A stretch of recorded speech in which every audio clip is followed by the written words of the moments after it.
അന്താരാഷ്ട്ര മാർക്കറ്റിൽ ക്രൂഡ് ഓയിലിന്റെ വില കുറഞ്ഞിട്ടും നമ്മുടെ നാട്ടിൽ എന്തുകൊണ്ട് പെട്രോളിന്റെ വില കുറയുന്നില്ല? പശ്ചിമേഷ്യയിലുണ്ടായ യുദ്ധത്തെ തുടർന്ന് ലോകത്തെ തന്ത്രപ്രധാനമായ ഹോർമുസ് അടഞ്ഞത് ഇന്ത്യയുടെ ഇന്ധന സുരക്ഷയ്ക്ക് വലിയ ഭീഷണിയായിരുന്നു. ഇന്ത്യയുടെ ക്രൂഡ് ഓയിൽ ഇറക്കുമതിയുടെ 90% LPG ആവശ്യകതയുടെ 60% ഈ ജലപാതയിലൂടെയാണ് എത്തുന്നത്.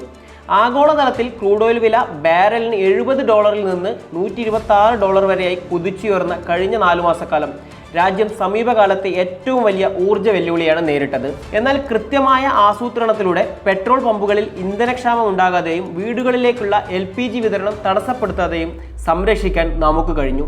LPG ഇമ്പോർട്ട് ടെർമിനലുകളുടെ എണ്ണം 11-ൽ നിന്ന് 22-ആയും പൈപ്പ് ലൈൻ നെറ്റ്വർക്ക് 6242 കിലോമീറ്ററായും വർദ്ധിപ്പിച്ചത് സപ്ലൈ നെറ്റ്വർക്ക് ശേഷി 3 ഇരട്ടിയാക്കി.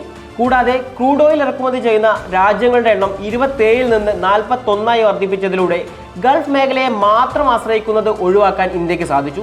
5.33 ദശലക്ഷം ടൺ ശേഷിയുള്ള കരുതൽ പെട്രോളിയ ശേഖരവും നഗരങ്ങളിലെ ഗ്യാസ് വിതരണ ശൃംഖലയുടെ വിപുലീകരണവും പ്രതികൂല സാഹചര്യത്തെ അതിജീവിക്കാൻ നിർണായകമായ പങ്കുവഹിച്ചു. ഇന്ത്യയും ഇറാനും തമ്മിലുള്ള കൃത്യമായ നയതന്ത്ര ബന്ധത്തിലൂടെ അധിക ചാർജോ ട്രാൻസിസ്റ്റ് നികുതിയോ കൂടാതെ ഇന്ത്യയിലേക്കുള്ള കപ്പലുകൾ സുരക്ഷിതമായി ഹോർമുസ് കടന്നു. അന്താരാഷ്ട്ര വിപണിയിൽ വില കുതിച്ചുയർന്നപ്പോഴും പെട്രോൾ ഡീസൽ എക്സൈസ് ഡ്യൂട്ടി ലിറ്ററിന് 10 രൂപ കുറച്ചതിലൂടെ ഉപഭോക്താക്കളെ വലിയ വിലക്കയറ്റത്തിൽ നിന്ന് രക്ഷിക്കാൻ സർക്കാരിന് സാധിച്ചു.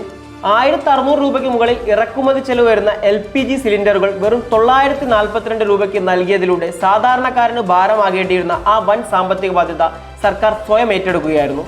അപ്പോൾ സ്വാഭാവികമായിട്ടും നിങ്ങൾക്ക് തോന്നാം, ഇന്റർനാഷണൽ മാർക്കറ്റിൽ ക്രൂഡ് ഓയിലിന്റെ വില കുറയുമ്പോൾ എന്തുകൊണ്ട് നമ്മുടെ നാട്ടിൽ പെട്രോളിന്റെ വില കുറയുന്നില്ല? കാരണം ഇതാണ്. ഇന്റർനാഷണൽ മാർക്കറ്റിൽ വില കൂടുമ്പോൾ നമ്മുടെ നാട്ടിലെ എണ്ണ കമ്പനികൾ ജനങ്ങളെ നേരിട്ട് ബാധിക്കുന്ന രീതിയിൽ പെട്രോളിന്റെയും ഡീസലിന്റെയും വില കൂട്ടാറില്ല. എന്നാൽ ഇത് കാരണം കമ്പനികൾക്ക് വലിയ സാമ്പത്തിക നഷ്ടം സംഭവിക്കുന്നു. സാധാരണ നിലയിൽ ഇത് കമ്പനികളുടെ പ്രവർത്തനത്തെ തന്നെ ബാധിച്ചേക്കാം. എന്നാൽ എങ്ങനെയാണ് നമ്മുടെ രാജ്യത്തെ പൊതുമേഖലാ എണ്ണ കമ്പനികളടക്കം ഈ പ്രതിസന്ധിയെ മറികടക്കുന്നത്? അന്താരാഷ്ട്ര മാർക്കറ്റിൽ എണ്ണവില കുറയുന്ന സാഹചര്യത്തിൽ ഉടനടി വില കുറയ്ക്കാതെ മുമ്പ് സംഭവിച്ച സാമ്പത്തിക നഷ്ടം നികത്തുന്നതുവരെ വലിയ രീതിയിൽ വില നിയന്ത്രിച്ചുകൊണ്ട് പടിപടിയായാണ് വില കുറയ്ക്കുന്നത്.